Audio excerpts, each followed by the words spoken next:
tudo a ver. A China é o maior produtor mundial de terras raras.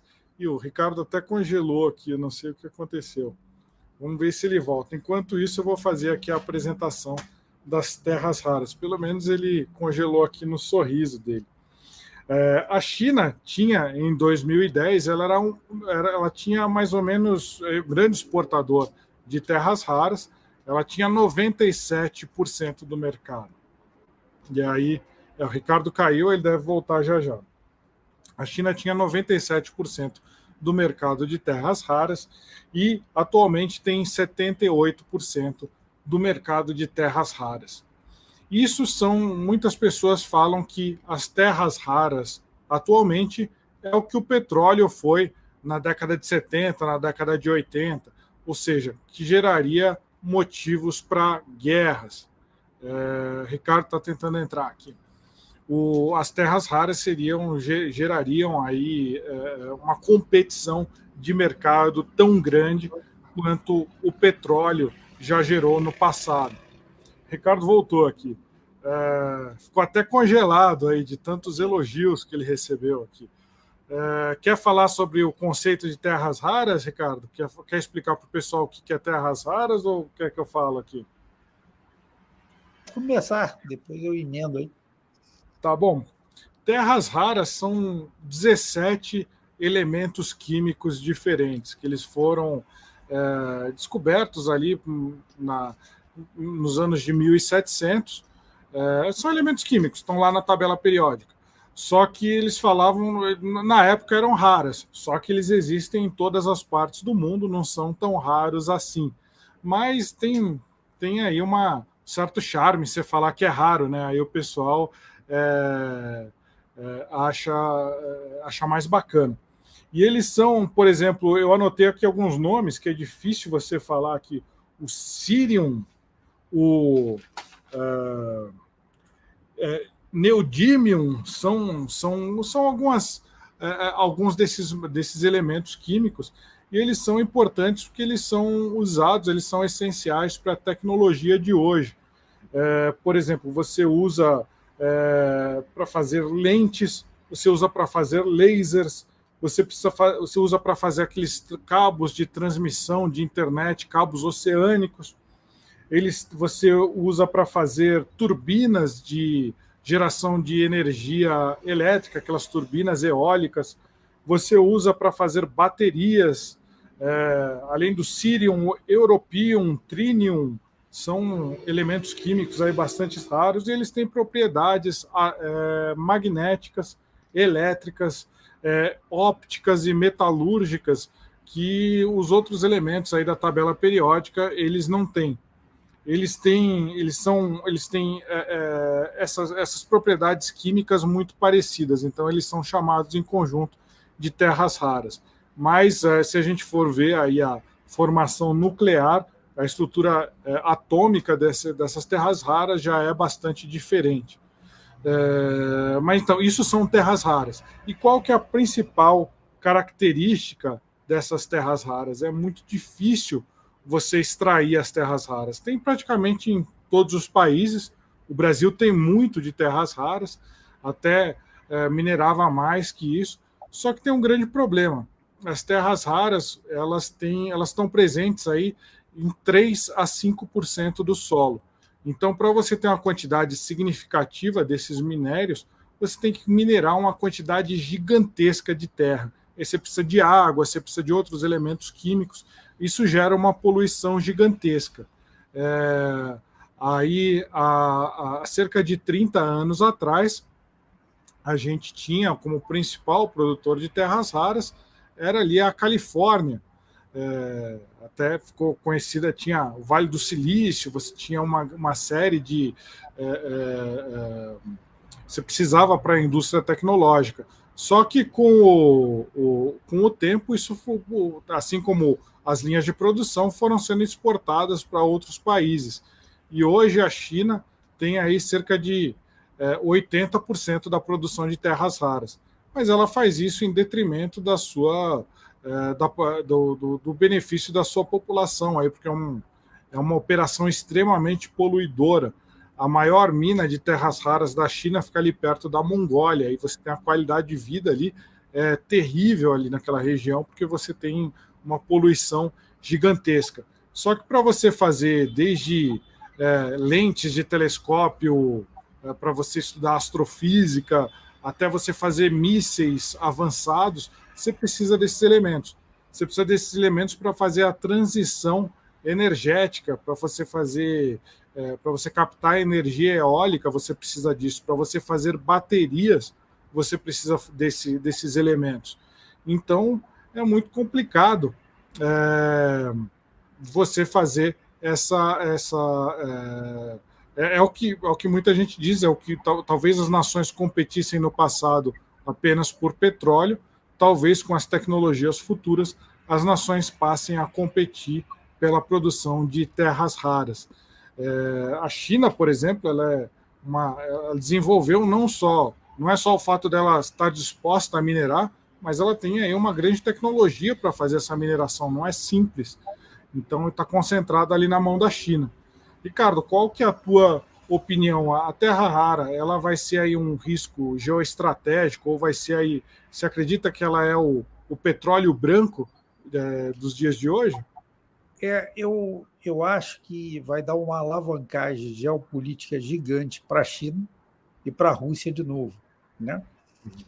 Então, hoje você tem uma ilusão que vai ser simples a transição do combustível fóssil para energia verde, e a segunda ilusão é que essa transição não será poluente. Se você pegar o que você tem de mineração para você produzir um carro a combustão e o que você tem de mineração para construir um carro elétrico, é absurdamente maior, é gigante a quantidade.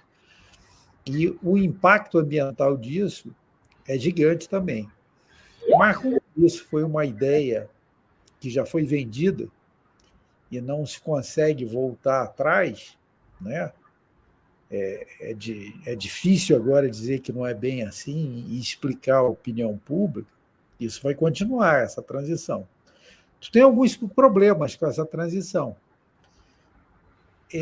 Você não vai conseguir sair vendendo democracia 3x4 e explicar que tu está fazendo negócio com o Cazaquistão, com a Rússia, com a China, com o Mali, com Angola, Congo, porque esses caras eles não vão mudar o tipo de regime que a gente quer. Porque não vai dar para dar uma canetada e falar assim, olha, agora tu não faz negócio com o João, não faz com o José. Então, isso vai ser uma outra coisa, né? que vai ter que se repensar, né? Esse monte de política aí, de mundo corporativo e etc., que você tinha, que estava navegando numa boa, quando você entrar na parte verde, você vai ter que aturar o parceiro de negócio sem diversidade, com trabalho escravo, com trabalho infantil, sem as condições de trabalho, porque é assim que funciona nesses lugares. E mesmo nesses lugares é complicado, porque se você tirar a atividade de mineração que está detonando a saúde lá da população, isso e aquilo, a população morre de fome, porque não tem nada naquele lugar. Já degradou tanto o ambiente, você não tem outra atividade comercial, não precisa ir longe, é só tu ir no Chile, que o Chile tem pelo menos um nível de desenvolvimento mais ou menos adequado, né? Mas você vai nesses lugares de mineração, você vai ver como é que são complicados isso daí. E, querendo ou não, isso ainda fica muito conveniente para o intelectual de esquerda lá ou do Partido Verde Alemão, que não está vendo isso. Então, para ele é uma realidade conveniente, né? É que nem quando você vai no restaurante, né, e pede carne de vitela. É muito legal, é gostoso e tal, mas o pobre do bicho ele é criado confinado ali, numa condição horrível. Mas para você, tu não está vendo isso, então que se dane, que tu vai pagar o dobro, mas está muito bem feito. Isso é hoje a realidade que tem na União Europeia, na Califórnia, né? Isso que você está falando é muito importante. Se você, ou seja, o mundo está falando em fazer uma transição energética da energia poluidora, fóssil, para energia limpa. Mas para você ter energia limpa, você tem que ter lítio para fazer bateria de carro. Você precisa ter o tal do. Eu anotei aqui porque é difícil o nome. Neodymium, que é para fazer as turbinas eólicas lá. Mas para você extrair esses minerais, você tem que fazer um dano ambiental gigantesco.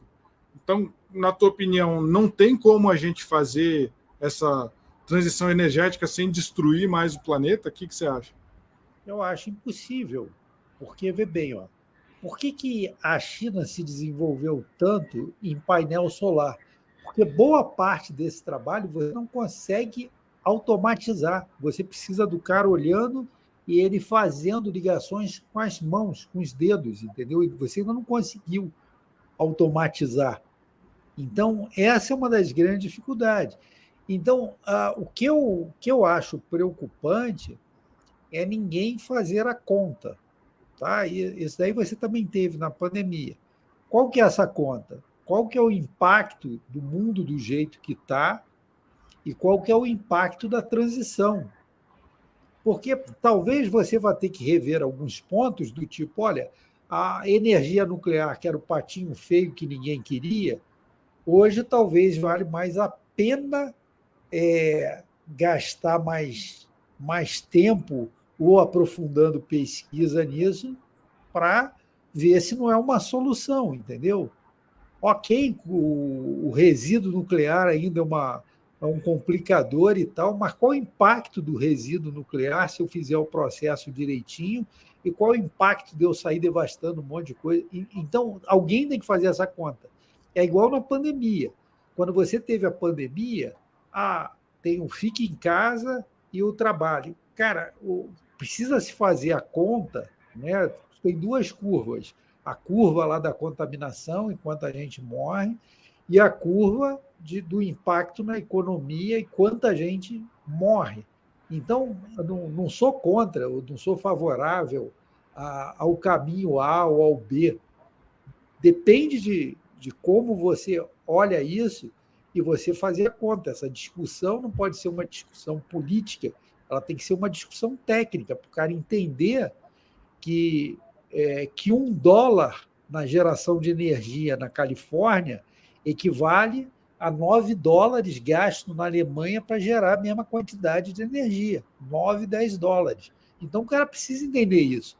O cara precisa entender que se ele quer as melhores áreas para colocar painel solar, tu provavelmente vai competir com área agricultável. E eu não sei se eu prefiro ter uma luz solar e ficar em paz no meu mundo verde, mas não ter o que comer, ou se eu prefiro comer uma banana e paciência se a luz está vindo do gerador e vida que segue, entendeu? Só o fato de ter luz é legal. Quando você fica sem luz é muito ruim. Lá na Ucrânia, ficar sem luz foi terrível. Viu? Entendeu? Então, essas questões a gente precisa fazer. Né? Eu lembro quando a gente trabalhava em logística, o cara fazia uma garrafa fantástica que era fininha, era um lixo, né? Aquela garrafa de água que o plástico Essa é história é fininho. uma maluquice. Aí você vai ver, não, porque aí a gente reduz tanto de plástico. Nada, porque tu tem um desgaste gigante de avaria, porque aquela garrafa, né, não é ideal, não tem uma consistência ideal. Então, eu não sou contra você tentar poupar a quantidade de plástico. Eu sou contra você tentar poupar de maneira burra a quantidade de plástico, entendeu? Aí você gasta menos plástico, mas tem não sei quantas avarias. Aí tu gasta plástico em avaria. Então, não funciona assim. essa coisa da garrafa tinha uma coisa muito maluca, que eles falaram, não, vamos fazer uma campanha para reciclar as garrafas plásticas de água. Aí, perfeito, tinha umas campanhas lindas e tal, só que tem a tampinha, quando você abre a tampinha de plástico, ela deixa um pedacinho ali do plástico preso na garrafa, né? Então, mesmo que você tire a tampinha, a maioria das pessoas joga fora com aquela, tipo uma coroinha.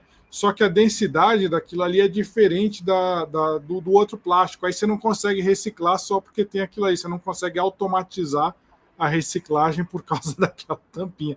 São umas coisas muito loucas que essas não aparecem na propaganda, né? Então, hoje o que eu acho é que a gente precisa ter um debate sério, não pode ser essas opiniões politizadas, mas um debate sério em cima de número, em cima de dado técnico, né? Porque não tem nada pior do que tu fazer muito bem feito aquilo que não precisava ser feito. É horrível. E quando eu olho que eu converso com os engajados nessa parte verde, às vezes o que eu noto é que sobra boa vontade, mas falta capacidade técnica, conhecimento técnico do que o cara está falando.